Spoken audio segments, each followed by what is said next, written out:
क्लायंटनी काय केलं पाहिजे हां. आणि क्लायंट काय करतो ओके. ह्याच्यामध्ये सुद्धा खूप मोठा गॅप आहे.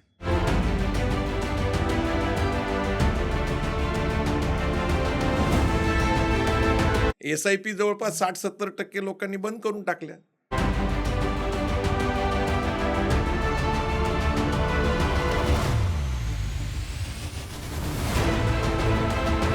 म्युच्युअल फंडच्या सेबीनी डिझाईन केलेल्या जवळजवळ 44 कॅटेगरीज आहेत.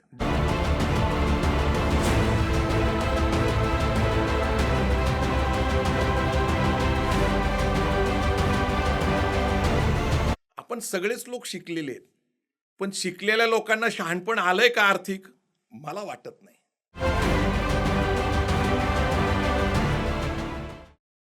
नमस्कार, मी प्रवीण गायकवाड. मराठा बिझनेस कम्युनिटी आपल्या पॉडकास्टमध्ये आपण विविध विषयावर चर्चा करत असतो. प्रामुख्याने उद्योग, व्यवसाय हा मराठा समाजाने केला पाहिजे, वाढवला पाहिजे आणि मुख्य विषय जो आहे अर्थकारण, फायनान्स आणि या क्षेत्रातले तज्ज्ञ, आर्थिक सल्लागार ज्यांना आपण म्हणतो, असे आजचे आपले पाहुणे आहेत. समीर कदम सर. नमस्कार सर, तुमचं मी स्वागत करतो. नमस्कार दादा, आणि सर्वप्रथम मला या पॉडकास्टला आमंत्रित केल्याबद्दल मनापासून धन्यवाद. खरं तर बरेच वर्ष आपण सातत्याने ऐकतोय फायनान्शियल इलिटरसी, फायनान्शियल फ्रीडम. खरं तर फायनान्शियल इलिटरसीचा अर्थ आहे आर्थिक असाक्षरता आणि फायनान्शियल फ्रीडम म्हणजे आर्थिक स्वतंत्र. आता हे प्राप्त कसं करायचं, नेमकं हे काय आहेत, हे शब्दच खऱ्या अर्थाने अलीकडच्या काळामध्ये आपण ऐकायला लागलोय. आपण सगळेच लोक शिकलेले आहेत, पण शिकलेल्या लोकांना शहाणपण आलंय का आर्थिक? मला वाटत नाही. आणि म्हणून आज आपण खास आपले पाहुणे बोलवलेत जे या क्षेत्रातले तज्ज्ञ आहेत आणि ते खूप लोकांना मार्गदर्शन करतायत. आपल्याला व्यवसायामध्ये आर्थिक अडचण येतात, व्यवसाय बंद पडतात, त्याचं कारण आर्थिक असतं. व्यक्तिगत जीवनामध्ये आर्थिक अडचणीमध्ये येतो, त्याचंही कारण अर्थकारण असतं. आणि आपलं अर्थकारण व्यवस्थित चाललं पाहिजे, आपलं जीवन समृद्ध असलं पाहिजे, आनंदी असलं पाहिजे, स्ट्रेसलेस असलं पाहिजे, तणावमुक्त असलं पाहिजे. आणि तणाव येण्याचं मुख्य कारण हे अर्थकारणच असतं.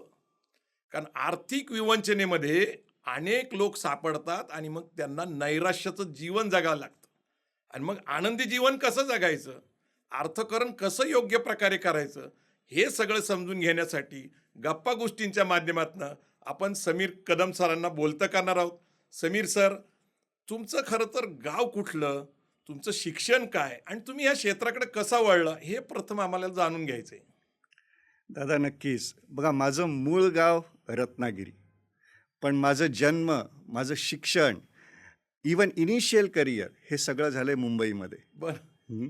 मुंबईच्या जवळच वसई म्हणून जे गाव आहे तिथे माझा जन्म झालं. माझं शालेय शिक्षण पण तिकडेच झालं. त्याच्यानंतर माझं ग्रॅज्युएशन कॉलेज हे रुपारेल कॉलेज मुंबईमधून झालं. Very nice. रुपारेलमधून मी माझं BSc कंप्लीट केलं. त्याच्यानंतर कौटुंबिक जबाबदाऱ्या होत्या, त्याच्यामुळे मला जॉबकडे वळणं नेसेसरी होतं. मी 93ला एका छोट्या कंपनीमधून माझं करिअर सुरू केलं, पण माझं मेन करिअर सुरू झालं हे ग्लॅक्सोमधून 1994ला. बरं. त्यावेळची ती फार्मास्युटिकल जायंट कंपनी, म्हणजे अजूनही खूप मोठी कंपनी आहे, आता त्याचं नाव आहे GSK. बरं. 94ला मी ग्लॅक्सोमध्ये ॲज अ मेडिकल रिप्रेझेंटेटिव्ह म्हणून माझं काम सुरू केलं मुंबईमध्ये. 6 वर्ष मेडिकल रिप्रेझेंटेटिव्ह म्हणून काम केल्यानंतर कंपनीने मला प्रमोट केलं as a area sales executive आणि मी मुंबई सोडलं. माझं पहिलं पोस्टिंग झालं औरंगाबादला. मी औरंगाबादला बेस्ड होतो, पण पूर्ण मराठवाडा आणि पूर्ण खानदेश ग्लॅक्सो कंपनीचा बिझनेस बघायचो. बरं. त्याच्यानंतर 2च वर्षांनी कंपनीने मला दुसरं प्रमोशन दिलं. मी एरिया बिझनेस मॅनेजर झालो आणि माझं हेडक्वार्टर औरंगाबादवरून नाशिकला आलं आणि तेव्हापासून मी नाशिककरच होऊन गेलो. आता तुम्ही नाशिकला असता. आता मी नाशिकला ओके. असतो. तर एरिया बिझनेस मॅनेजर म्हणून मी ग्लॅक्सोमध्ये जवळजवळ 6 वर्ष काम केलं, 2002 ते 2008. ह्या पिरियडमध्ये काय झालं, फायनान्शियल सेक्टर त्यावेळी तुम्हाला आठवत असेल 2000 साली ओपन झालेलं होतं. बरोबर. त्याच्यामुळे बरेचसे फायनान्शियल सेक्टरमधली लोक मला येऊन भेटायचे इन्व्हेस्टमेंटच्या संदर्भात. बर. मला त्यांच्या प्रॉडक्ट्समध्ये फार इंटरेस्ट वाटायला लागत होता, कारण ॲनालिटिकल माइंड्स माझं थोडंसं पहिल्यापासून होतंच होतं. ओके. आकडे मला पहिल्यापासून नीट कळत होते. हं. त्याच्यामुळे मला त्यांच्या ते जे काय प्रेझेंटेशन करायचे त्याच्यामध्ये फार इंटरेस्ट वाटायचा, की हे जे काय सांगतायत हे खरोखर कसे असे मिळणार आहेत रिटर्न, की अशा काय यांच्याकडे टेक्नॉलॉजी आहेत अच्छा. की ज्या मला माहिती नाही आहेत. हे सगळं करत करत मला त्या फायनान्स सेक्टरमध्ये इंटरेस्ट डेव्हलप झाला. मला ॲक्च्युली फायनान्शियल सेक्टरमधून ऑफर्स बऱ्याच येत होत्या, पण मला भीती पण वाटत होती की जायचं या सेक्टरमध्ये की नाही जायचं. बर. पण समहाऊ 2008 साली मी मनाचा निर्धार केला आणि मग डिसिजन घेतला की आपण एक अपॉर्च्युनिटी घेऊनच बघूया. त्यावेळी एक ING वैश्य लाईफ इन्शुरन्स म्हणून कंपनी होती. बर. त्या कंपनीमध्ये मी जॉईन झालो त्यावेळी ॲज अ ब्रँच मॅनेजर. अच्छा. माझ्याकडे त्यावेळी जवळजवळ एक 15-20 स्टाफची टीम होती. नाशिकची पूर्ण ब्रँच मी बघत होतो. मग तिथून माझा फायनान्शियल प्रवास सुरू झाला. बर. INGमध्ये मी 3 वर्ष काम केलं, तिथून बरंच काही शिकलो. त्याच्यानंतर मग मी रेलिगेअरला जॉईन झालो. तिकडे मी ब्रँच हेड म्हणून जॉईन झालं. तिथे माझ्या अंडर 2 असिस्टंट ब्रँच हेड होते आणि जवळजवळ 30 लोकांची टीम होती. रेलिगेअरमध्ये मी एक 4 वर्ष काम केल्यानंतर मग मला रिलायन्स कॅपिटलमधून अपॉर्च्युनिटी आली अच्छा.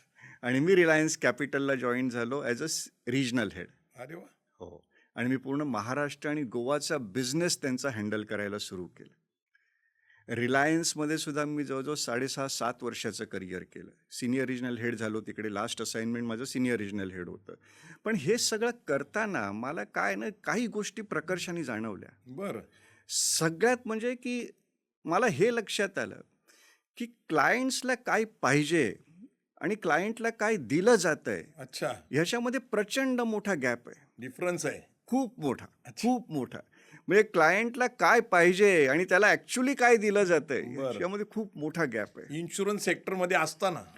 इन्शुरन्स सेक्टरमध्ये असताना किंवा ओव्हरऑल फायनान्शियल सेक्टरमध्ये सुद्धा बघताना. बर.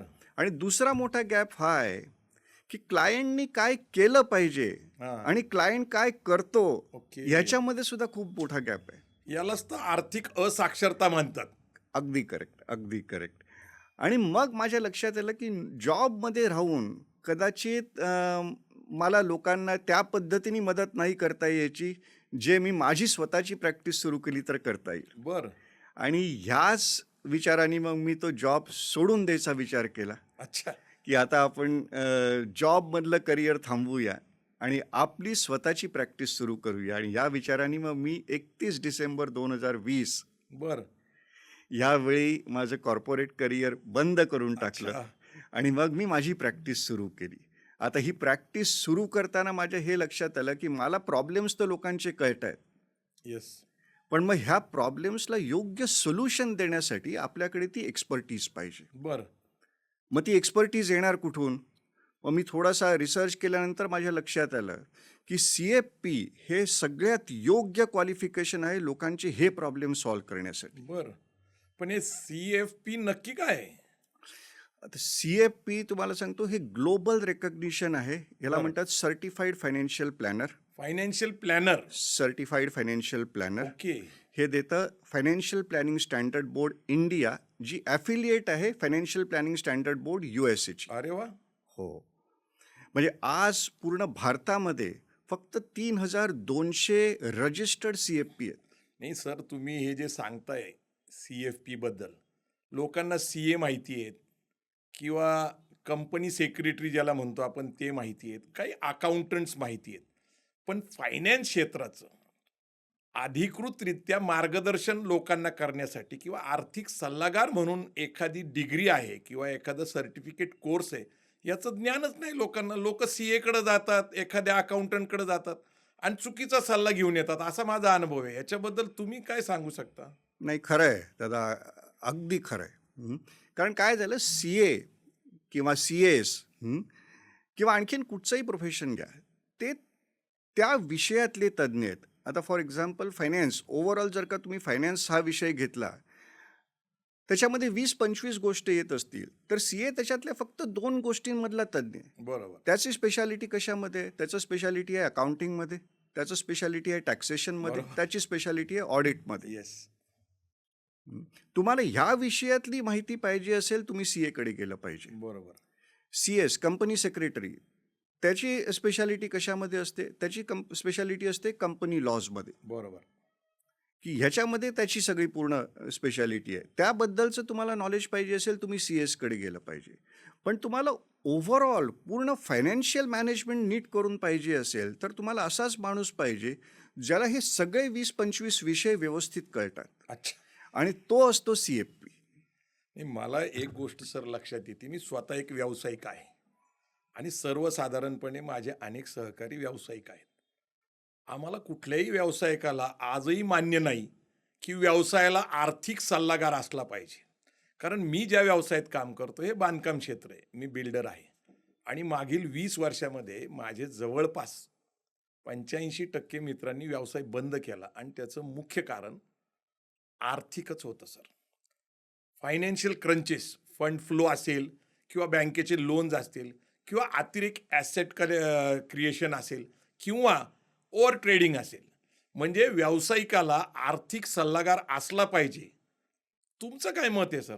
दादा, एक गोष्ट सांगतो, म्हणजे फायनान्स, अर्थ हा विषय कुठच्याच करिक्युलममध्ये शिकवला जात नाही.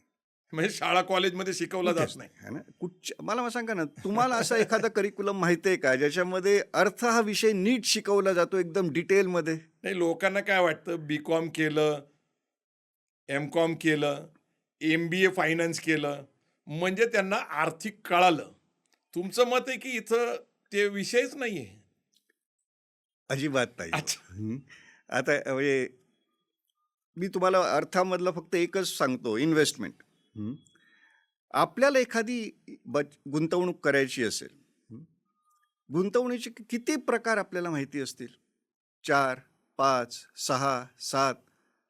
भारतामध्ये ॲटलिस्ट लाखापेक्षा जास्त गुंतवणुकीचे प्रकार आहेत. अरे बापरे, हे तर काही माहीतच नाही. म्हणजे आम्हाला काय फार FD किंवा mutual fund, share market, gold किंवा जमीन घेणे, प्लॉट्स घेणे, एवढ्याच गुंतवणुकी माहिती आहे. तुम्ही तर म्हणता 1,00,000 प्रकारच्या गुंतवणुकीच्या संधी आहेत. आता तुम्हाला इवन एक सांगतो, तुम्ही म्युच्युअल फंड सांगितलं. येस. तुमच्यासाठी हा फक्त एक शब्द आहे की मी म्युच्युअल फंडमध्ये गुंतवणूक केली. बरोबर. पण म्युच्युअल फंडचं किती मोठं विश्व आहे माहिती आहे का? नाही सर. म्युच्युअल फंडच्या सेबीनी डिझाईन केलेल्या जवळजवळ 44 कॅटेगरीज आहेत. बापरे. म्हणजे 44 टाईपचे म्युच्युअल फंड्स आहेत. अच्छा. हे 44 टाईपचे म्युच्युअल फंड देणाऱ्या 45 पेक्षा जास्त कंपन्या आहेत. बरं. म्हणजे भारतामध्ये ऑल पुट टुगेदर 2,500पेक्षा जास्त डोमेस्टिक, जे फक्त भारतामध्ये ऑपरेट करतात, असे म्युच्युअल फंड आहेत. बापरे. 15,000पेक्षा जास्त इंटरनॅशनल फंड आहेत. अच्छा. आता एवढ्या 2,500, इवन इंटरनॅशनल आपण विसरून जाऊया, फक्त डोमेस्टिक म्युच्युअल फंड घेतले, या 2,500मधले आपल्यासाठी योग्य फंड कुठचे आहेत अच्छा. हे कसं समजणार? पण आता काही गोष्टी अशा आहेत की काही लोकांना वाटतं आम्हाला सगळं कळतं. ते डीमॅट अकाउंट काढतात आणि ते म्युच्युअल फंड डायरेक्ट इन्व्हेस्टमेंट करतात किंवा मग आर्थिक सल्लागार आपल्यासारखे मदत करतात. आता हे डायरेक्ट इन्व्हेस्टमेंट करणं, लोकांना काय वाटतं की कशासाठी आपण आर्थिक सल्लागाराला 1-1.5% द्यायचं? हे कन्फ्युजन आहे. कारण शेवटी काय आहे की 1-1.5% मॅटर करतं ज्यावेळेस अमाऊंट मोठी असते. तर तुमचा नेमका सल्ला काय आहे की सल्लागाराची मदत घेतली पाहिजे का डायरेक्ट इन्व्हेस्ट केले पाहिजे? तुम्ही जर का त्याच्यामधले तज्ज्ञ आहात, येस. तुमच्याकडे ती एक्सपर्टीज आहे, योग्य म्युच्युअल फंड शोधण्याची, आयडेंटिफाय करण्यासाठी, आपल्यासाठी काय सुटेबल आहे ते समजण्याची, जर का तुमच्याकडे त्याची एक्सपर्टीज आहे, तुम्ही डायरेक्ट फंडमध्ये जा. पण जर तुमच्याकडे ती एक्सपर्टीज नसेल, तर मग खूप जास्त चान्सेस आहेत की तुम्ही ह्या प्रोसेसमध्ये खूप कॉस्टली मिस्टेक कराल आणि त्याच्यामुळे तुमचा होणारा लॉस किंवा तुमच्या प्रॉफिटमध्ये होणारा लॉस येस. हा खूप मोठा होऊन जाईल, खूप मोठा. तुम्ही ते छोटेसे 1-1.5% जे आहे चार्जेस वाचवायला जाल, आणि खूप मोठा स्वतःचा लॉस करून घ्याल. जर तुमच्याकडे एक्सपर्टीज नसेल, तर माझं बेस्ट रेकमेंडेशन आहे की तुम्ही एखादा तज्ज्ञ निवडा, आणि त्याच्या सल्ल्याने, तो जे सांगेल त्याच्याप्रमाणे ती इन्व्हेस्टमेंट करा. त्याच्याने तुमच्या ओव्हरऑल वेल्थमध्ये जो फरक पडेल, तुमच्या करिअरमध्ये, तो काही करोडोचा असेल, बापरे. काही करोडोचा असेल तो. नाही सर, नेमकी समस्या काय आहे, की म्युच्युअल फंड हे खूप अलीकडं ऐकलेलं आहे आम्ही. नेमकं म्युच्युअल फंड सुरू कधी झाले भारतामध्ये, हे मला जाणून घ्यायचंय. आणि म्युच्युअल फंड नेमकं काय असतं, कसं वर्किंग करतं ते नेमकं लोकांना माहीत नाहीये. कारण इन्व्हेस्टमेंट तर करायची इच्छा आहे. पण मग इन्व्हेस्टमेंट करायला म्युच्युअल फंड काय आहे तेच नेमकं लोकांना कळत नाही. कारण शेअर मार्केटमध्ये 90% लोकांचे पैसे बुडले, असा लोकांचा अनुभव आहे. आता एस-आय-पी बद्दल पण आपण बोलू शकतो. एस-आय-पी जवळपास 60-70% लोकांनी बंद करून टाकल्या. त्याचं कारणच हे आहे, जेव्हा तुम्ही स्वतःच्या डोक्याने इन्व्हेस्टमेंट करता, त्यावेळी त्या इन्व्हेस्टमेंटवर तुमचा स्वतःचाच कॉन्फिडन्स नसतो. बरोबर. हं. आणि मग तिकडे थोडंफार जरी तुमचं वर खाली व्हायला लागलं इन्व्हेस्टमेंट, इथं पण वर खाली होतं छातीमध्ये. 100% होतं आणि मग त्या भीतीतूनच हे सगळे डिसिजन घेतले जातात. बंद करून टाकू बाबा, हे आपलं काम नाही. हा, बरोबर आहे. पण फॅक्ट हे आहे की तुम्हाला जर का एक डिसेंट चांगले रिटर्न्स कन्सिस्टंटली मिळवायचं असेल, तर म्युच्युअल फंड्सपेक्षा दुसरा चांगला ऑप्शन नाही. मी तुम्हाला सांगतो, म्हणजे म्युच्युअल फंड हा ॲक्च्युली इन्व्हेस्टमेंटचा पर्यायच नाही आहे. म्युच्युअल फंड ही इन्व्हेस्टमेंट करण्याची मेथड आहे, अच्छा. पद्धत आहे. बरं. मेन ॲसेट क्लासेस कुठचे असतात? 4 मेन ॲसेट क्लासेस आहेत.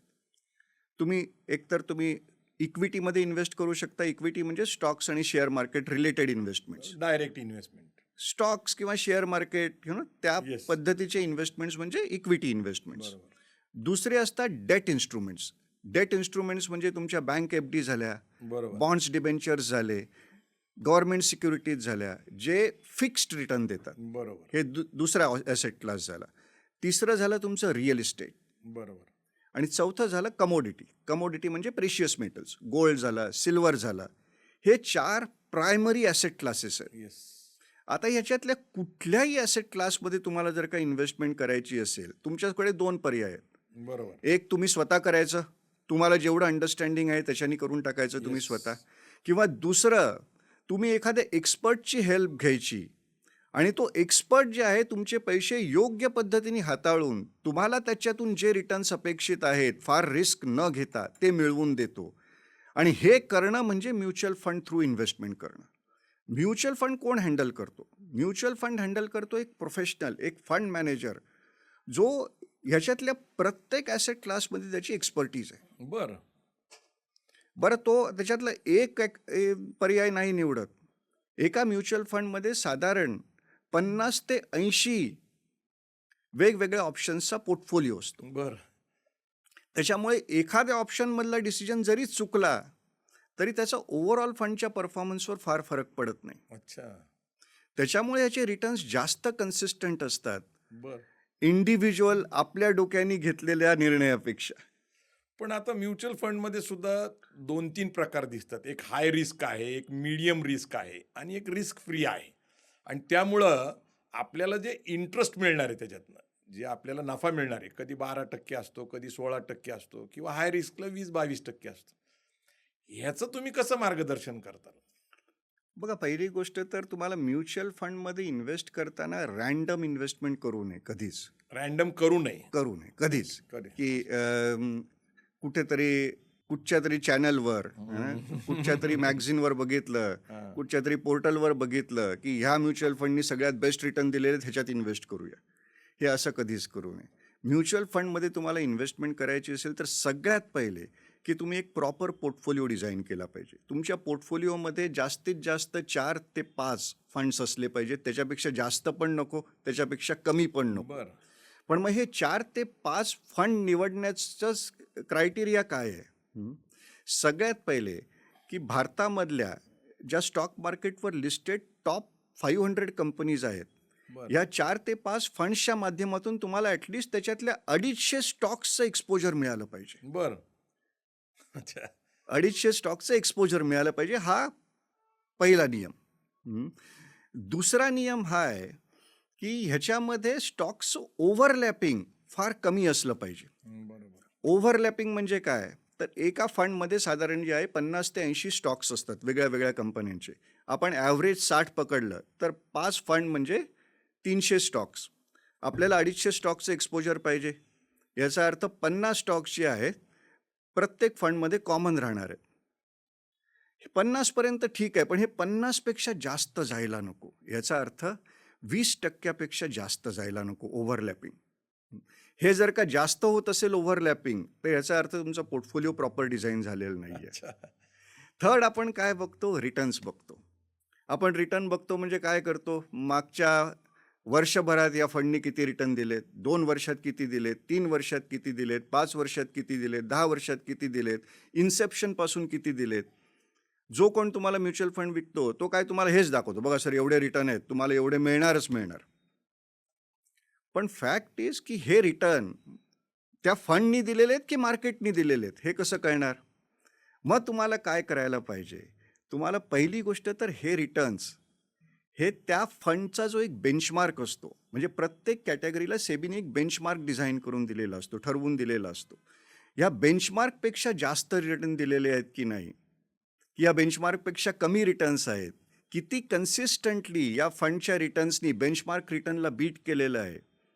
सेकंड, एका कॅटेगरीमध्ये साधारण जे आहे 30-35 कंपन्यांचे फंड असतात, एकाच टाईपचे, एकाच कॅटेगरीचे. मग या सगळ्या कंपन्यांच्या फंड्सचं मिळून एक कॅटेगरी ॲव्हरेज काढलं जातं. मग तुमचा फंडचे रिटर्न्स हे कॅटेगरी ॲव्हरेजला बीट करतायत की नाही, हे बघितलं पाहिजे.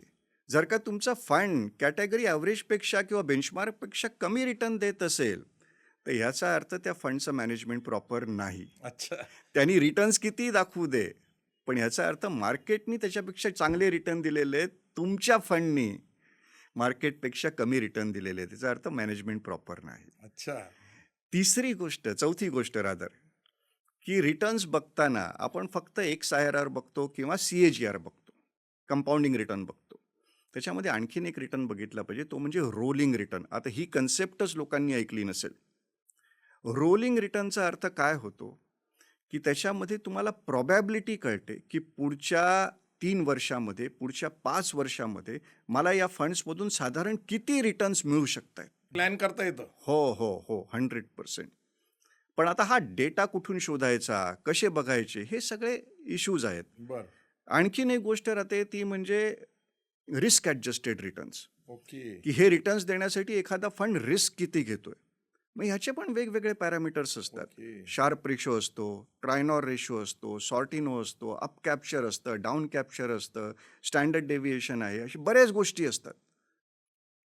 ह्या सगळ्याचा व्यवस्थित अभ्यास केल्यानंतरच तुम्हाला ठरवता येतं की हा फंड जो आहे हा प्रॉपर आहे, नाही आहे, आपल्या पोर्टफोलिओमध्ये असायला पाहिजे. फंड आपल्या पोर्टफोलिओमध्ये आल्यानंतर आपला एक्झॅक्टली काय फायदा होणार आहे, आपली रिस्क किती आहे किंवा किती कमी आहे, ह्या सगळ्या गोष्टी ह्या पद्धतीनेच ठरतात. जनरली लोक काय बघतात की ह्याचे एक्सपेन्स रेशो काय आहे, म्हणजे चार्जेस किती आहेत. बरोबर. चार्जेसने तुमच्या फंडमध्ये असा किती इम्पॅक्ट पडणार आहे? 0.5%. खरं पण आहे. जर का तुम्ही फंड सिलेक्शन प्रॉपर नाही केलं, तर रिटर्नमध्ये तुम्ही ॲटलिस्ट 4-5%चा लॉस करून घेणार आहात. खरं आहे सर. नाही, मला एक सांगा की म्युच्युअल फंडमध्ये खरंच आपल्याला किती पर्सेंट रिटर्न मिळाले पाहिजे मिनिमम, आणि मॅक्सिमम किती मिळू शकतात? बघा, मॅक्सिमम किती मिळू शकतात, पण तुम्ही अपेक्षा काय ठेवली पाहिजे ते मी सांगतो. बरं. हं? की तुम्ही जेव्हा पोर्टफोलिओ डिझाईन करता, त्यावेळी मी जेव्हा प्लॅनिंग करतो एखाद्याचं, त्यावेळी मी सगळे कॅल्क्युलेशन फक्त 13% रिटर्ननीच करतो. 13%. आणि बेस्ट. आणि विश्वास ठेवा, 13% हे खूप खूप चांगले रिटर्न आहेत. नाही, पण हे तुम्ही जस्टिफाय कसं करतात ते? हा अभ्यास आहे इतक्या वर्षाचा है बरं ना. सर. म्हणजे जनरली मागच्या जेव्हापासून मार्केट सुरू झालं, म्हणजे 1979ला बरोबर. बॉम्बे स्टॉक एक्सचेंज सुरू झालं. Yes sir. Bombay stock exchange 79 ते 2026 ह्या जवळजवळ आता 47 वर्ष झाली. 47 वर्षाच्या इतिहासामध्ये बॉम्बे स्टॉक एक्सचेंजनी BSEनी 14.5%चे रिटर्न दिलेले आहेत. वा. आपण त्याच्यापेक्षा 1.5% कमीच ठेवायचा. हं?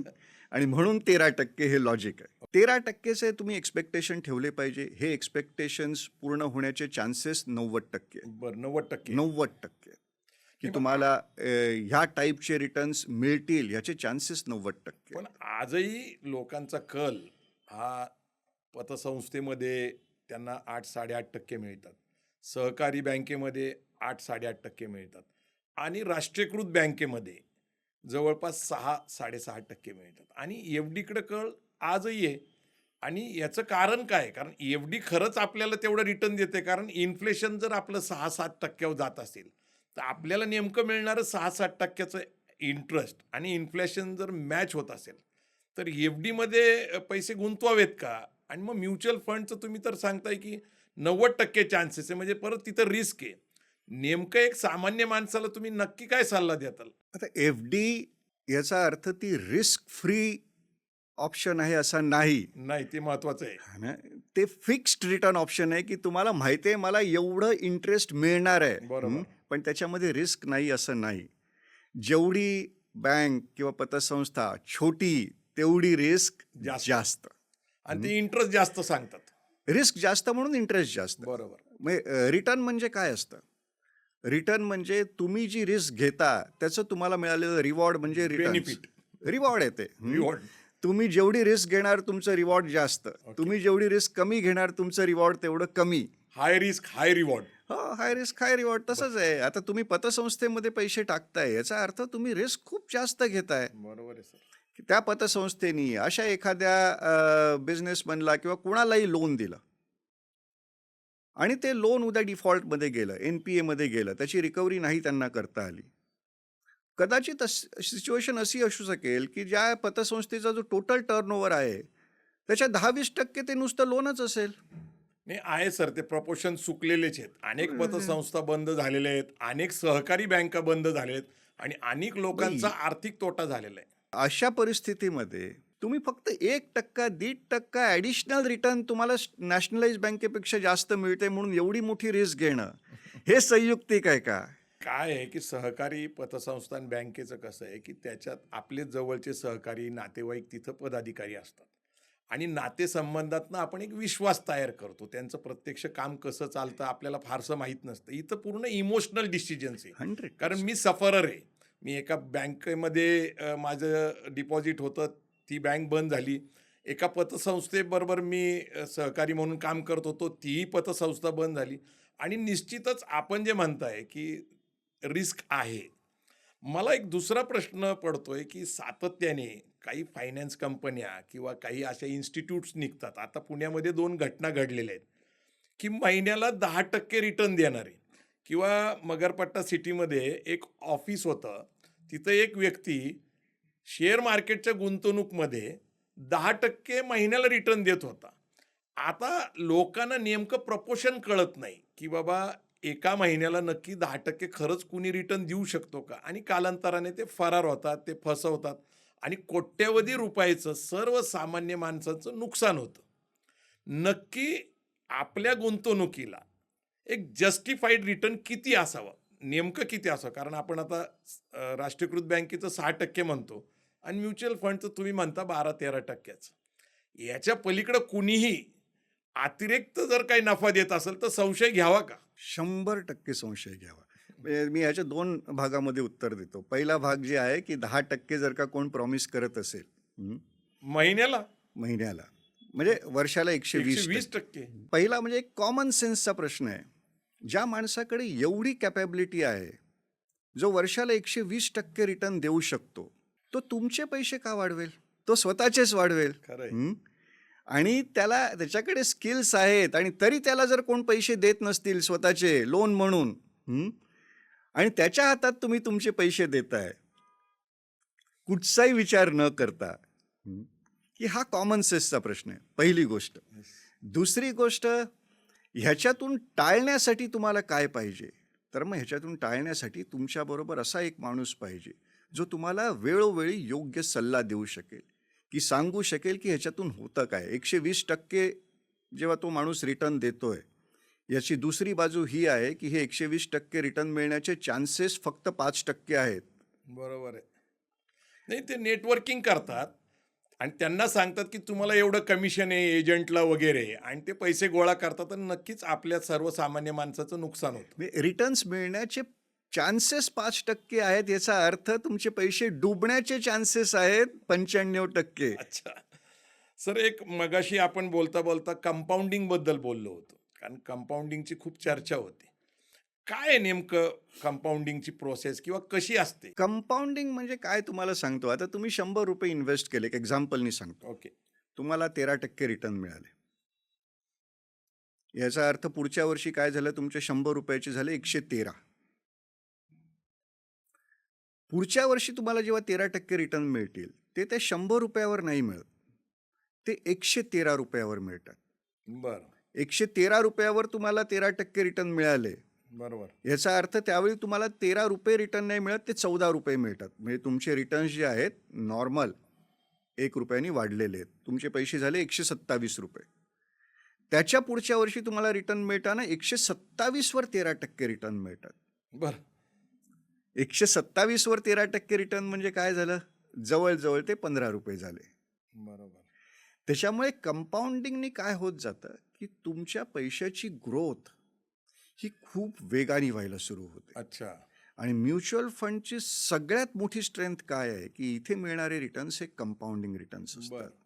पण किती वर्षाचा कालावधी आहे कंपाऊंडिंगचा? नेमकं कसं ठरवायचं? कारण कंपाऊंडिंगमध्ये सगळ्यात जास्त बेनिफिट त्यालाच होतो जो वेळ खूप जास्त देतो. बरोबर.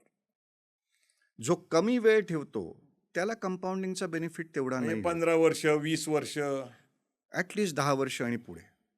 नाही, मग प्रश्न काय होतो, टाइम अँड व्हॅल्यू नावाची कॉन्सेप्ट आपण सांगता.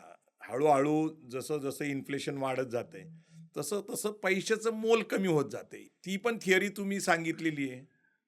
अगदी बरोबर आहे. म्हणजे मग कंपाऊंडिंग आणि ते मॅच होतं का? म्हणजे नेमकं कसं करायचं लोकांनी? म्हणूनच मी तुम्हाला सांगतो, म्हणजे तुम्ही असा एखादा ऑप्शन निवडला ज्याच्यामध्ये रिटर्न्स हे इन्फ्लेशनच्याच आसपासचे आहेत. फॉर एक्झाम्पल महागाई दर 6% आहे साधारण भारतामध्ये. तुम्ही असा ऑप्शन निवडलेला आहे ज्याच्यामध्ये तुम्हाला रिटर्न पण 6-6.5%च मिळत आहेत. बरोबर. याचा अर्थ काय, आज जी गोष्ट 100 रुपयाला मिळते ती पुढच्या वर्षी 106 रुपयाला मिळणार आहे. बरोबर. पण आज तुम्ही जे 100 रुपये इन्व्हेस्ट केलेले आहेत त्याची पण व्हॅल्यू पुढच्या वर्षी झालेली 106 रुपयेच. बरोबर. तुम्ही 6%चाच इन्व्हेस्टमेंट ऑप्शन निवडला तर बरोबर. तुम्हाला तीच गोष्ट मिळणार आहे. पण त्याच्याऐवजी तुम्ही 13%चा ऑप्शन निवडला तर काय होणार, तुमच्या 100 रुपयाची व्हॅल्यू 113 रुपये झाली, पण तुम्हाला 100 रुपयाला जी गोष्ट आज मिळते ती मिळणार आहे 106 रुपयाला. बरोबर. 7 रुपयांनी तुमची संपत्ती वाढली. बरोबर. म्हणून तुम्हाला ऑप्शन असेच पाहिजेत जे इन्फ्लेशनला बीट करणारे आहेत आणि सिग्निफिकंट पद्धतीने बीट करणारे आहेत. पण ह्या गोष्टीसाठी तुम्हाला वेळ देणं खूप गरजेचं आहे. अच्छा. कारण जी रिस्क असते ती रिस्क कमी कशाने होते, ती रिस्क कमी होते वेळेने. अच्छा. तुम्ही जेवढा कमी वेळ द्याल तुमच्या इन्व्हेस्टमेंटला तेवढी तुमची रिस्क जास्त राहते. तुम्ही जेवढा जास्त वेळ द्याल तेवढी तुमची रिस्क ही कमी कमी होत जाते. सर, दुसरी एक सातत्याने चर्चा चालू असते आणि ती म्हणजे ॲक्टिव्ह इन्कम आणि पॅसिव्ह इन्कम. ते काय नेमकं ॲक्टिव्ह इन्कम आणि पॅसिव्ह इन्कम आहे? म्हणजे नेमकं कसं डिफरन्शिएट करतो आपण? ॲक्टिव्ह इन्कम म्हणजे तुम्ही जे काम करून पैसे कमवता, बरं. ते नोकरी, तुमचं ॲक्टिव्ह व्यवसाय. इन्कम जे काय असेल. म्हणजे तुम्ही नोकरी करून पैसे मिळवता, तुम्ही बिझनेस करून पैसे मिळवता, तुम्ही प्रोफेशनल प्रॅक्टिस करून पैसे मिळवता, ते तुमचं ॲक्टिव्ह इन्कम. बरं. पॅसिव्ह इन्कम म्हणजे तुमच्या पैशानी तुम्हाला मिळवून दिलेलं इन्कम, ते पॅसिव्ह इन्कम, जिथे तुमचा रोल काहीच नाही आहे. अच्छा.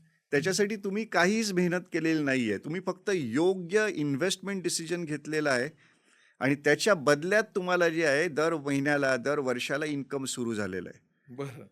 त्याला म्हणतात पॅसिव्ह इन्कम. म्हणजे जिकडे तुम्हाला स्वतःला मेहनत करायला लागत नाहीये, तुम्ही पॅसिव्ह रोलमध्ये असता, म्हणून ते पॅसिव्ह इन्कम. अच्छा. सर, एक दुसरा प्रश्न माझ्यासमोर काय आहे की आपण तर ॲक्टिव्ह इन्कम बद्दल बोललो, पॅसिव्ह इन्कम बद्दल बोललो, म्युच्युअल फंड बद्दल बोललो.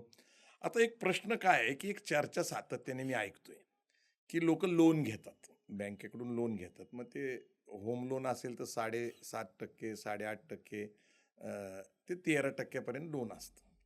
आता एक असं सांगितलं जातं की तुम्ही लोन बरोबरच एक SIP काढा आणि ती 20 वर्ष चालवा. मग तुमचं होम लोन जे आहे 7.5-8%चं, त्याच्याबरोबर एक SIPचा प्लॅन करा आणि 20 वर्ष ते भरा, तर तुमचं घर हे SIPच्या गुंतवणुकीतनं फ्री होईल. मला खरंच सांगा की SIP निर्माण करून तिकडं एक फंड जनरेट करून ते बॅलन्स करायचा, हा जो एक प्रयत्न आहे. आणि दुसरा एक चर्चा अशी असते की तुम्ही होम लोन भरत असताना तुमच्याकडचे जे एक्स्ट्रा पैसे आहेत, ज्याला आपण हप्ता भरून व्याज वजा जाता, जे काही परत आपण एक्स्ट्रा भरतो पैसे, समजा एक हप्त्याला लागून एक एक्स्ट्रा हप्ता भरला, तर ते लोन पहिल्यांदा कमी करावं का SIPचा पर्याय एकाच वेळेस स्वीकारायचा? म्हणजे एकीकडं आपण बँकेचा हप्ता भरायचा आणि दुसरीकडं SIPचा हप्ता भरायचा. नक्की तुम्ही काय सल्ला देताल? खूप चर्चा आहे याच्यावर सर. हा प्रश्न जो आहे ना थोडासा मोठा प्रश्न आहे. बरोबर आहे सर. आता ह्याच्यामध्ये 2 पार्ट येतात. पहिले तर की लोन किती घेतलं पाहिजे, बरोबर. हा एक सगळ्यात मोठा भाग त्याच्यामधला. सर खरंच किती लोन घेतलं पाहिजे? काय रेशो असतो? पण एखाद्याला मी तुम्हाला एकदम सिंपल सांगतो, एखाद्याला घर घ्यायचं असेल, तर त्यांनी 3 नियम पाळले पाहिजे. बरं. पहिला नियम म्हणजे घर घेण्याचं आयडियल एज, वय हे साधारण 36 ते 45 बरं. अच्छा. हे असायला पाहिजे. तुम्ही 36-35च्या अगोदर पण लोन घेऊ नका, 45च्या नंतर पण घेऊ नका. असं? ह्याच्या मागचं लॉजिक आहे. बरं सर. लॉजिक हे आहे की 35 पर्यंत काय होऊन जातं की तुमचं इन्कम एका या लेवलला गेलेलं असतं की त्या लोनचा EMI तुम्हाला मग बर्डन नाही वाटत. बरं. तुम्ही ती प्रॉपर्टी एन्जॉय करू शकता. पण अगोदर घेतलं तर काय व्हायला लागतं, तो EMI बर्डन वाटायला लागतो. सेकंड, EMI किती असायला पाहिजे? तुमचं जे मंथली इन्कम आहे त्याच्या जास्तीत जास्त 30% 30% फक्त? एवढाच तुमचा EMI असायला पाहिजे. आता तुम्ही जर का वयाच्या 25व्या वर्षी म्हणजे तुम्ही जस्ट नोकरी सुरू केली आणि घर घेतलं आणि ते लोनवर घेतलं आणि EMI केला त्याला, मग काय होतं, तुमचं 60-70% इन्कम फक्त EMI मध्येच जातं. बरोबर. जगण्यासाठी पैसे नाही राहत. EMIचा दुसरा विषय काय आहे, की मुद्दल खूप कमी कट होते आणि इंटरेस्टच पहिल्यांदा बँक काढून घेते. त्यालाच EMI म्हणतात. त्यालाच EMI म्हणतात. त्याला म्हणतात इक्वेटेड मंथली इन्स्टॉलमेंट. की ज्याच्यामध्ये सुरुवातीला तुमचं मुद्दल पण जास्त असतं, त्याच्यामुळे इंटरेस्ट जास्त लागतं. जसं जसं मुद्दल कमी होत जातं तसा तसा तो इंटरेस्टचा पोर्शन कमी होत जातो. ते फक्त इक्वली डिवाइड केलं जातं. पण महत्त्वाचं हे आहे की तुम्ही 30%च्या पुढे गेलात ना तुमचं EMI तुमच्या इन्कमच्या, तर ते EMI तुम्हाला बर्डन वाटायला लागतं, तुम्हाला टेन्शन यायला लागतं, स्ट्रेस यायला लागतो. बरोबर. आणि तिसरा आणखीन महत्त्वाचा मुद्दा हा आहे की तुम्ही एखादी प्रॉपर्टी, एखादं घर किती अमाऊंटचं घेतलं पाहिजे. हो. तुमचं तुमचं जे ॲन्युअल इन्कम आहे, वार्षिक उत्पन्न आहे, ओके. त्याच्या मॅक्झिमम 3 पट, 3 3 पट? टाइम्स. 3 पट? तुमचं ॲन्युअल इन्कम 12 लाख रुपये असेल, तुम्ही प्रॉपर्टी 36 लाखापर्यंतची घेतली पाहिजे. बरोबर. हं. अच्छा. त्याचा EMI मग 30%च्या आत राहतो. त्यातल्या त्यात जर का तुम्ही 30-35 वर्षानंतर प्रॉपर्टी घेतली, तर मग हा जो EMI वर्सेस मंथली इन्कम हा जो रेशो आहे, हा 30%च्या आत ॲटोमॅटिक येतो, कारण तोपर्यंत तुमचं इन्कम तेवढं वाढलेलं असतं. सर एक दुसरी चर्चा सुरू आहे, की घर खरंच विकत घेण्यापेक्षा भाड्याने राहायला पाहिजे. आता हा विषय का महत्त्वाचा आहे, की ह्याची चर्चा इतकी वाढलेली आणि भाड्याने राहण्याचा कल पण वाढलेला आहे. कारण भाड्याचं जे काही अमाऊंट आहे आणि आपल्याला जे इंटरेस्ट सहित EMI भरायला लागतो, त्याची अमाऊंट काढली, तर भाड्याने परवडतं असं म्हणणाऱ्यांची संख्या पण वाढली. तुम्ही काय सल्ला देताल? घर खरंच विकत घ्यावा का भाड्याने राहावं? बघा, घर ही गोष्ट जी आहे ना, ही इन्व्हेस्टमेंटपेक्षा जास्त भावनांशी निगडीत जास्त इमोशनल इमोशनल जास्त आहे. आणि सेफ्टी फील करतो आपण. आपलं घर स्वतःचं असावं ही प्रत्येकाच्या डोक्यामध्ये आणि स्वप्न आहे सर ते. स्वप्न आहे किंवा लहानपणापासून जे आहे डोक्यामध्ये ते घातलेलं असतं की तुम्ही पहिले काय केलं पाहिजे, स्वतःचं घर बनवलं पाहिजे. तुमचं स्वतःचं घर असेल तर तुमचं लग्न होणार नीट, येस. सगळं तुमचं व्यवस्थित होणार, पण तुमचं घर स्वतःचं असलं पाहिजे, हे Correct. टाकलं.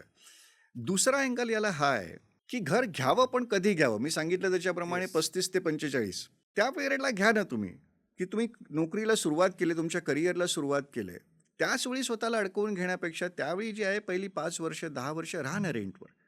2%, 2.25% एवढंच रेंटल यील्ड राहतं तुम्हाला. म्हणजे तुमची जी काय फ्लॅटची व्हॅल्यू आहे, तुमच्या फ्लॅटची व्हॅल्यू फॉर एक्झाम्पल 40 लाख रुपये असेल, त्या 40 लाख रुपयाच्या फ्लॅटला तुम्हाला रेंट किती द्यायला लागतं? 10,000. वर्षाला 1,20,000. जर 10,000 रुपयामध्ये तुम्हाला 40 लाखाची वस्तू वापरायला मिळते, तर मग राहा रेंटवर. पहिले पैसे जमा करा, वेल्थ अक्युम्युलेट करा आणि मग तुम्ही स्वतःचं घर घ्यायचा विचार करा. आयडियली फायनान्स किती घेतलं पाहिजे? तुमची जी प्रॉपर्टी व्हॅल्यू आहे त्याच्या 50%च तुम्ही फायनान्स घेतला पाहिजे, 50% स्वतःचे पैसे टाकले पाहिजेत त्याच्यामध्ये, सेल्फ फंडिंग केलं पाहिजे. सेल्फ फंडिंग केलं पाहिजे. मग तो EMIचं बर्डन नाही वाटत. नाही, परत एक प्रश्न काय आहे सर, म्हणजे बुकिंगमध्ये फ्लॅट घ्यावा का रेडी पोझिशन घ्यावा? हे मी का सांगतो, 3-4 वर्ष पोझिशनला लागतात. त्यावेळेस आपल्याला EMI पण सुरू होऊन जातो आणि रेंट पण सुरू राहतं. मग या परिस्थितीत काय केलं पाहिजे? नेमकं काय होतं आहे, की खूप कन्फ्युजन आहे. तुम्ही खूप क्लिअर केलं, की पहिल्यांदा 50% रक्कम जमवा रेंटला राहून. हे खूप महत्त्वाचं आहे. पण आता आपल्याला फ्लॅट घ्यायचा आहे. तर बुकिंगमध्ये घ्यावा का रेडी पोझिशन घ्यावा? रिस्क टाळायची असेल रिस्क टाळायची असेल तर रेडी पोझिशन घ्यावा. पैसे वाचवायचे असतील पण रिस्क घ्यायची असेल तर बुकिंगमध्ये जावं. येस. बुकिंगमध्ये तुम्हाला ऑब्व्हियसली तो थोडासा कमी प्राईजला मिळेल, बरोबर. पण रिस्क पण मग तेवढीच राहते. प्रोजेक्ट कधी कंप्लीट होईल नाही अनेक होईल. अनकम्प्लीट मध्ये हो, अडकलेले आहेत लोक. माझे अनेक नातेवाईक असे आर्थिक अडचणीत आलेले आहेत. सर, पण आता पर्सनल फायनान्स प्लॅनिंग ज्याला आपण म्हणतो, कारण आपण आता हे बऱ्याच गोष्टीवर चर्चा केली. बऱ्याच गोष्टीवर तुम्ही सल्ला देता. मग इन्शुरन्स असेल किंवा ओल्ड एज साठी आपल्याला लागणारं फंड असेल. तर पर्सनल फायनान्सबद्दल थोडेसे काही मुद्दे सांगा ना, जेणेकरून हा जो मुद्दा आहे घराचा असेल किंवा काय असेल त्याच्या पलीकडं पण तुम्ही खूप मार्गदर्शन करता. तर आपण त्या विषयाकडे जाऊ सर. पर्सनल फायनान्सपेक्षा ना मी तुम्हाला एक एक गोष्ट सांगतो जी आपल्या प्रेक्षकांना दर्शकांना समजणं खूप गरजेचं आहे. माणूस नोकरी व्यवसाय का करतो? का करतो? त्याला पैसे कमवायचे असतात. बरोबर. पैसे का कमवायचे असतात? पैसे ह्याच्यासाठी कमवायचे असतात कारण त्याच्यावर त्याच्या कुटुंबाची जबाबदारी असते. त्याला त्याच्या कुटुंबाला चांगल्यात चांगलं आयुष्य द्यायचं असतं. पण उद्या जर का एखाद्याने ठरवलं की बाबा मी आता आजपासून बिझनेस करणं बंद करून टाकतो किंवा मी आजपासून नोकरी करणं बंद करून टाकतो, त्याला ते शक्य आहे का? नाही. नाही. याचा अर्थ काय? पैसे कमावणं ही चॉईस नाही आहे. पैसे कमावणं हे कंपल्शन झालेलं आहे. बरोबर. आणि जिकडे कंपल्शन येतं तिकडे काय येतं? स्ट्रेस येतो. बरोबर. जिकडे पैसे कमावणं तुमच्यासाठी कंपल्शन आहे, कंपल्शन बरोबर असोसिएट काय येतं? तर स्ट्रेस येतो. मग तुमचा प्रयत्न काय असायला पाहिजे की आज नाही पण ॲटलिस्ट भविष्यात कधीतरी आपण अशा सिच्युएशनपर्यंत पोचलं पाहिजे जिकडे पैसे कमावणं हे आपल्यासाठी कंपल्शन नसलं पाहिजे. ती आपल्यासाठी चॉईस असली पाहिजे. मला वाटलं मी पैसे कमवीन, मला वाटलं मला नाही कमवायचेत, मी नाही कमावणार. बरं. मग ही सिच्युएशन ज्यावेळी येते त्याला आपण म्हणतो फायनान्शियल फ्रीडम. ओके. आणि फायनान्शियल फ्रीडम अचीव करणं हेच कुठच्याही माणसाचं मेन उद्दिष्ट असलं पाहिजे. मग तुम्ही स्टेजेस सांगू शकता का, किंवा कशा स्टेजेसला हे आता करावं? आता मी तुम्हाला फायनान्शियल फ्रीडमचं एक एक्झाम्पल देतो. बरं. त्याच्या अगोदर समजा आज तुमच्याकडे 10 करोड रुपयाचा एक इन्व्हेस्टमेंट पोर्टफोलिओ आहे वेगवेगळ्या ॲसेटमध्ये. मग ते रिअल इस्टेटमध्ये असेल, ते इक्विटीमध्ये असेल, ते गोल्डमध्ये असेल, सिल्वरमध्ये असेल, बँकेमध्ये असतील. मग 10 करोड रुपये आहेत. या 10 करोड रुपयाच्या पोर्टफोलिओमधून तुम्हाला महिन्याला साधारण 6 ते 7 लाख रुपयाचं इन्कम येतं आहे. बरं. Passive income. पॅसिव्ह इन्कम 6 ते 7 लाख रुपयाचं येतं आहे. आणि तुमच्या डोक्यावर एक पैशाचं पण कर्ज नाही आहे. बरं. आणि त्याच्यानंतर तुम्ही आता तुमचा बिझनेस करताय, व्यवसाय करताय किंवा नोकरी करताय. मग तुमचा व्यवसाय किंवा नोकरी करण्याचा दृष्टिकोन कसा असेल? काय होतंय? पैसे कमावण्याचं जे स्ट्रेस आहे, फिअर आहे, ते निघून गेलंय. बरोबर सर. पैसे आले चांगलं आहे, पैसे नाही आले मला काही फरक नाही पडत आहे. बरोबर. कारण मला ऑलरेडी एवढे पैसे येत आहेत, ज्याच्यामुळे माझ्या फॅमिलीच्या सगळ्या गरजा पूर्ण होत आहेत. माझं आयुष्य सगळं चांगलं चालू आहे. मला स्वतःच्या टर्म्स कंडिशनवर जगता येतं आहे. ह्याला फायनान्शियल फ्रीडम म्हणतात. आणि हे जर का अचीव करायचं असेल, तर मग त्याच्यासाठी काय लागतं? तर कंप्लीट फायनान्शियल प्लॅनिंग लागतं. त्याचे स्टेजेस सांगा ना सर. कारण काय होतंय, की आपण ऐकतो सगळे शब्द, आता जवळपास लोकांना परिचित झालेले आहेत. स्टेजेस सांगा ना जरा, कसं केलं पाहिजे? कारण तुम्ही लोन कधी घ्यावं खूप छान सांगितलं, किती घ्यावं तेही सांगितलं, सगळं तुम्ही प्लॅनिंग व्यवस्थित सांगितलं. पण हे जे तुम्ही आता जे लोकांना साक्षर करताय, आर्थिक साक्षर, तर हे स्टेजेस फार महत्त्वाचे. कारण निवृत्तीपर्यंत आजचं जगण्याचं आयुष्य 80 वर्षापर्यंत गेलेलं आहे आणि आरोग्याचा खर्च प्रचंड वाढलेला आहे. अशा काळामध्ये तुम्ही अशा प्रकारचं स्टेजिंग सांगा, किंवा ह्या टप्प्यांनी गेलं तर तुम्ही फायनान्शियल फ्रीडम मिळेल तुम्हाला. 100% म्हणजे प्रश्न खूप चांगला आहे दादा. याचं उत्तर जे आहे ना थोडंसं व्यवस्थितच देतो नाही, तुम्हाला. छानपैकी द्या सर. त्याचं कारण हे आहे की फायनान्शियल प्लॅनिंग हा जेव्हा शब्द येतो, लोकांच्या डोक्यात काय येतं? फायनान्शियल प्लॅनिंग म्हणजे मला ह्याचं गायडन्स मिळणार, मी कुठे इन्व्हेस्टमेंट केली पाहिजे, कुठचा स्टॉक घेतला पाहिजे, कुठचा म्युच्युअल फंडमध्ये इन्व्हेस्टमेंट केली पाहिजे, कुठे एफ डी केली पाहिजे, कॉर्पोरेट एफ डी घेतली पाहिजे का बँकेची एफ डी घेतली पाहिजे, याचं मार्गदर्शन मिळणार. पण बेस्ट इन्व्हेस्टमेंट ऑप्शन चूज करणं म्हणजे फायनान्शियल प्लॅनिंग नाही. नाही. फायनान्शियल प्लॅनिंग म्हणजे एक पूर्ण स्ट्रॅटर्जी डेव्हलप होते, ज्याला आपण रोड मॅप म्हणतो फायनान्शियल फ्रीडम अचीव करण्याचा. खरं आहे सर. त्याची सुरुवात होते सगळ्यात पहिले तुमच्या गोल आयडेंटिफिकेशन पासून. अच्छा, गोल आयडेंटिफाय केलं पाहिजे. आता गोल म्हणजे काय असतात? आपण आपल्या आयुष्यात काय करतो? आपण आपल्या जबाबदाऱ्या पूर्ण करतो. बकेट लिस्ट म्हणतात सध्या. बकेट लिस्ट असते कशाची? आपल्या जबाबदाऱ्या येस. सगळ्यात पहिले, दुसऱ्या आपल्या इच्छा आकांक्षा ज्या ज्या काय आपल्याला पूर्ण करायच्या आहेत, बरोबर. आणि तिसरी आपली स्वप्न. खरं आहे. नॉर्मल माणूस ही स्वप्न जी आहे काळाच्या ओघात विसरूनच जातो. खरं आहे. तो फक्त जबाबदाऱ्या आणि त्याच्या छोट्या छोट्या इच्छा पूर्ण करण्यातच सगळं आयुष्य घालवतो. बरोबर आहे सर. तर पहिले की त्याचे काय काय गोल्स आहेत ह्या तिघांमधून ते आयडेंटिफाय केलं जातं आणि त्याला एक व्हॅल्यू दिली जाते. बरोबर आहे सर. त्याच्यामुळे मग ते गोल्स काय ना फायनान्शियल गोल्समध्ये कन्वर्ट होतात. त्याच्यानंतर मग दुसरी स्टेप होते ह्या गोल्सचं जे आहे इन्व्हेस्टमेंट प्लॅनिंग करणं. फॉर एक्झाम्पल तुम्हाला सांगायचं तर समजा एखादा क्लायंट आहे, त्याचं गोल आहे, एक गोल आहे की मला माझ्या मुलाला चांगलं एज्युकेशन द्यायचं, हायर एज्युकेशन. त्याचा मुलगा आज 8 वर्षाचा आहे. त्याचं हायर एज्युकेशन चालू होईल साधारण वयाच्या 18व्या वर्षी. आज त्याला जे टाईपचं हायर एज्युकेशन द्यायचं त्याची कॉस्ट असेल 30 लाख रुपये. 10 वर्षांनी ही 30 लाखच राहील का? नाही. नाही. इन्फ्लेशनमुळे ती वाढणार आहे. 8% इन्फ्लेशन जरी कन्सिडर केलं, कारण एज्युकेशन इन्फ्लेशन नॉर्मल इन्फ्लेशनपेक्षा जास्त असतं. खरं आहे. 8% जरी कन्सिडर केलं तरी 10 वर्षांनी या 30 लाखाची व्हॅल्यू काय होणार आहे? 65 लाख रुपये. आता हे 65 लाख त्याला जर का 10 वर्षात जमा करायची असतील तर त्यांनी आज काय केलं पाहिजे? तर त्यांनी आज कमीत कमी 28,000 रुपये दर महिन्याला सेव्हिंग सुरू केले पाहिजेत. त्यांनी दर महिन्याला 28,000 रुपये सेव्हिंग केले तर 10 वर्षात त्याच्याकडे 65 लाख रुपये जमा होऊ शकतात 13% रेट ऑफ रिटर्ननी. बरं.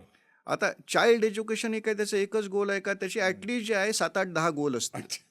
मग प्रत्येक गोलचं ह्या पद्धतीने प्लॅनिंग केलं जातं बरं. आणि मग त्याच्यातून एक व्हॅल्यू ठरवली जाते. ह्याला सगळे गोल अचीव करायचे असतील तर याला महिन्याला 80,000 रुपये सेव्हिंग करायला पाहिजे आणि लमसम 25 लाख रुपये सेव्हिंग करायला पाहिजे.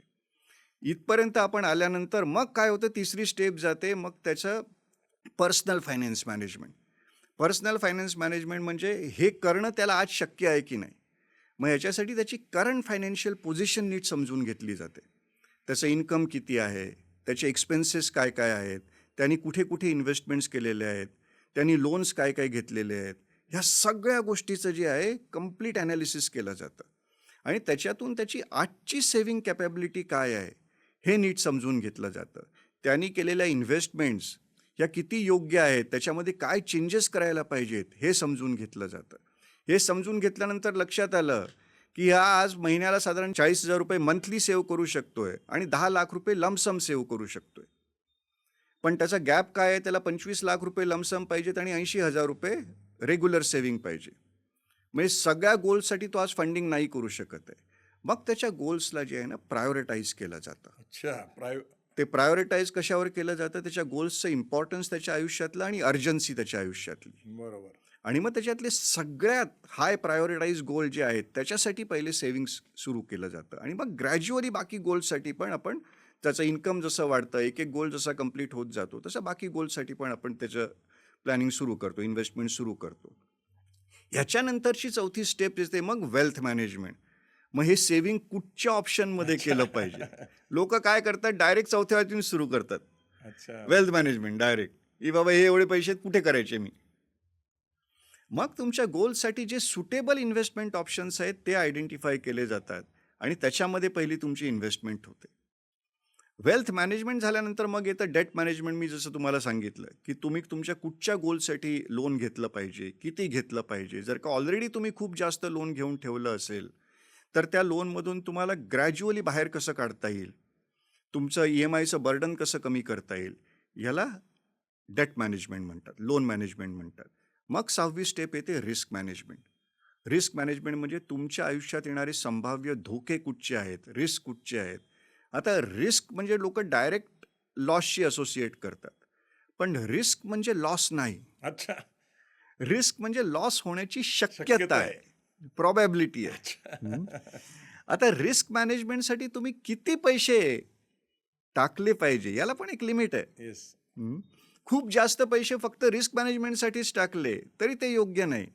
कमीत कमी पैशामध्ये तुम्हाला तुमची रिस्क मॅनेज करता आली पाहिजे. याला रिस्क मॅनेजमेंट म्हणतात. मग इथे इन्शुरन्सचा रोल येतो. मग तुम्ही किती लाईफ इन्शुरन्स कव्हर असायला पाहिजे, तुमच्याकडे किती डिसॅबिलिटीचं कव्हर असायला पाहिजे, तुमच्याकडे किती हेल्थ इन्शुरन्सचं कव्हर असायला पाहिजे.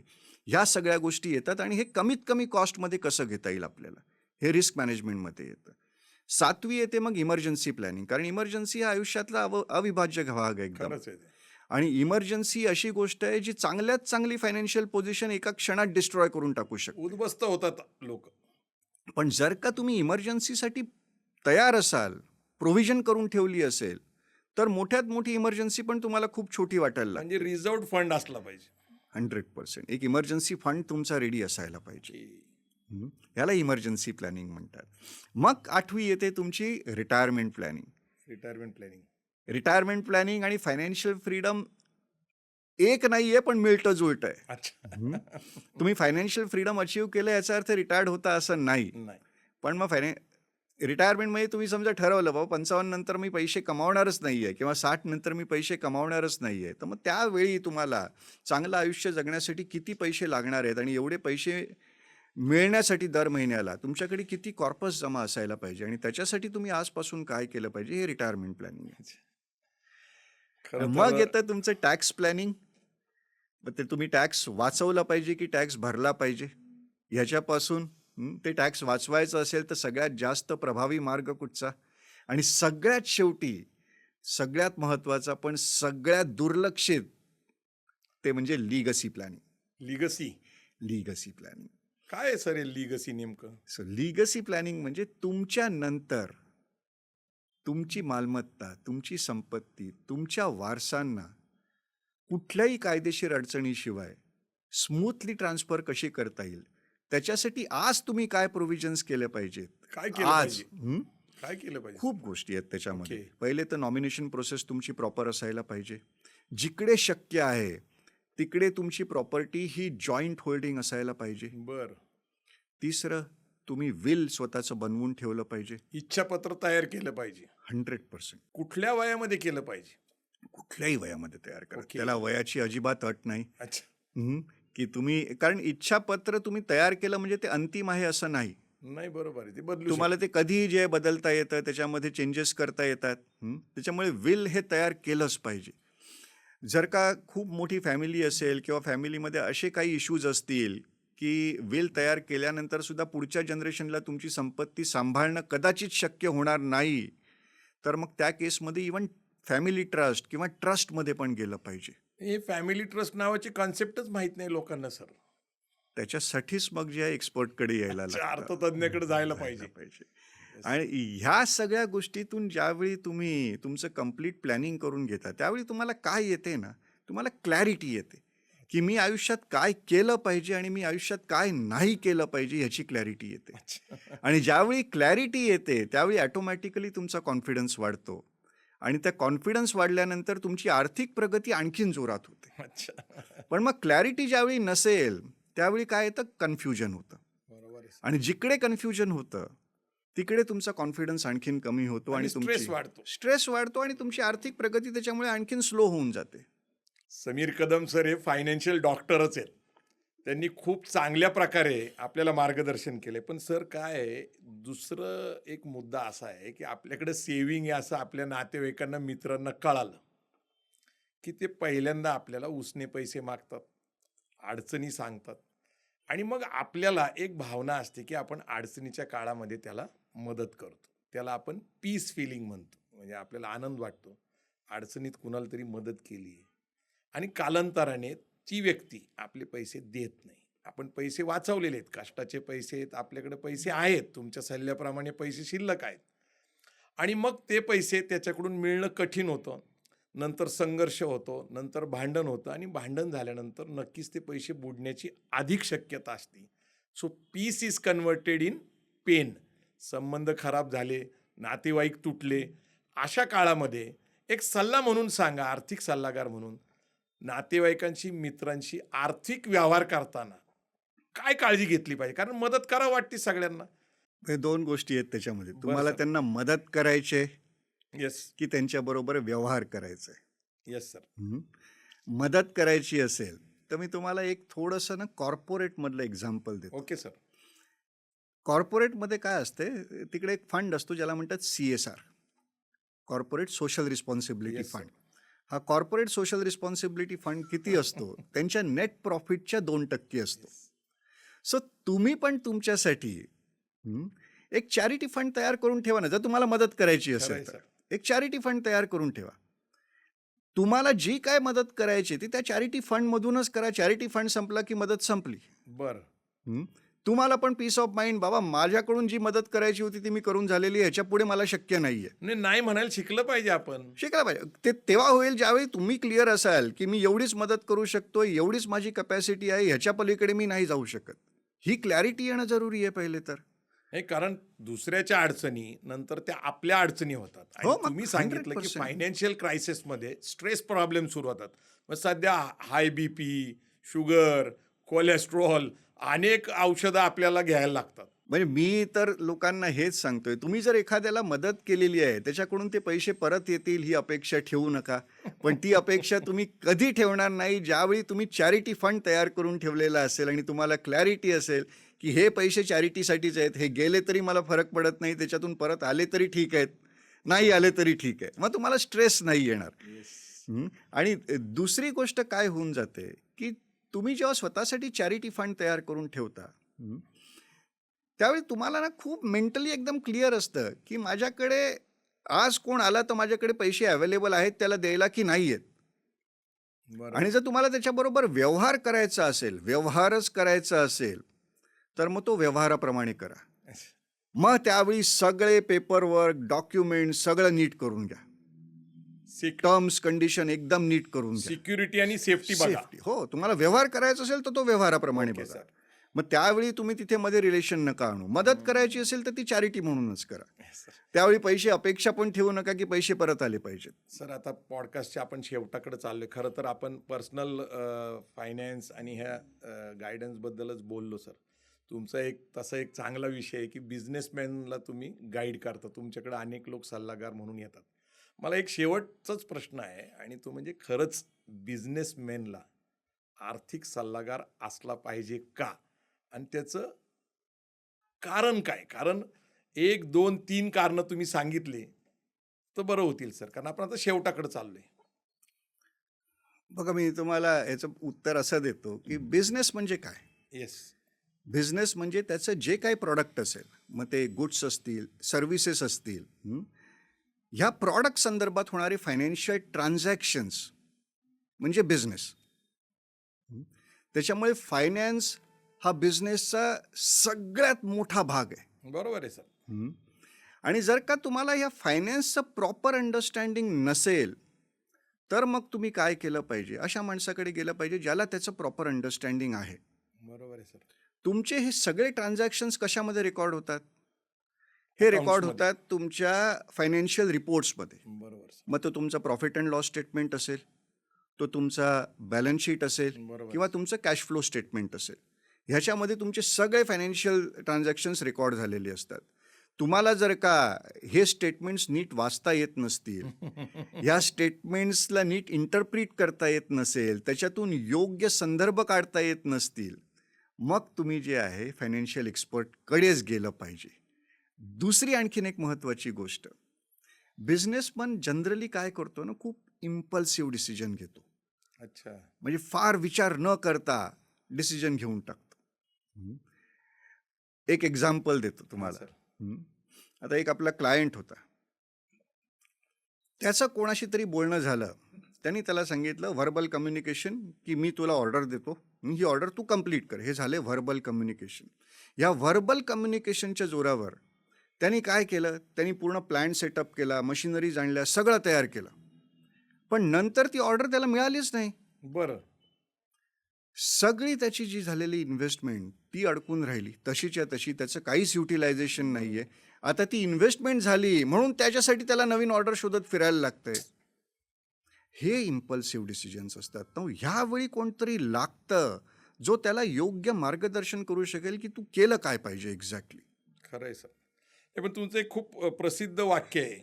Business is making profits but money is not available in the banks. काय तुम्ही एकदम सुंदर वाक्य सांगितले. बघा म्हणजे मी जेवढे फायनान्शियल स्टेटमेंट्स एस-एम-ईचे अनालाइज केलेले आहेत, बरं. त्यातल्या बऱ्याच एस-एम-ईचा हा प्रॉब्लेम असतो. आता तुम्हाला सांगतो म्हणजे जे फायनान्शियल स्टेटमेंट मी सांगितलं, profit and loss statement. Profit and loss स्टेटमेंटमधून काय कळतं तुम्हाला? प्रॉफिट कळतो. बरोबर. आता मागच्या 3 वर्षामध्ये एखाद्या बिझनेसमध्ये कन्सिस्टंटली प्रॉफिट होत असेल, 1.5 करोडचा असेल, 2 करोडचा असेल, 3 करोडचा असेल, प्रॉफिट होतोय. पण ॲट दी सेम टाईम त्याच्या अकाउंटमधला बॅलन्स कमी कमी होत जात असेल. 3 वर्षापूर्वी त्याच्या अकाउंटमध्ये 3 करोड होते, 2 वर्षापूर्वी ते 1.5 करोड राहिले, आता 1 करोड राहिलेत, पुढच्या वर्षी कदाचित 50 लाख होतील. मग याचा अर्थ हा प्रॉफिट कुठे गेला? हा प्रॉफिट पेपरवर झालेला आहे, कागदावर झालेला आहे, तो ॲक्च्युली अकाउंटमध्ये आलेलाच नाही आहे. बिझनेसचं काम प्रॉफिट मिळवणं आहेच आहे, पण प्रॉफिटचं कॅशमध्ये कन्व्हर्ट करणं Yes. हे स्किल्स आहे. आणि इथे तुम्हाला फायनान्शियल गायडन्सची खूप जास्त गरज असते. अच्छा. नाहीतर मग काय होतं, आपलं प्रॉफिट अशा ॲसेटमध्ये अडकला जातो जे ॲसेट्स प्रोडक्टिव्ह नसतात. अनप्रोडक्टिव्ह ॲसेट्समध्ये पैसा अडकला जातो.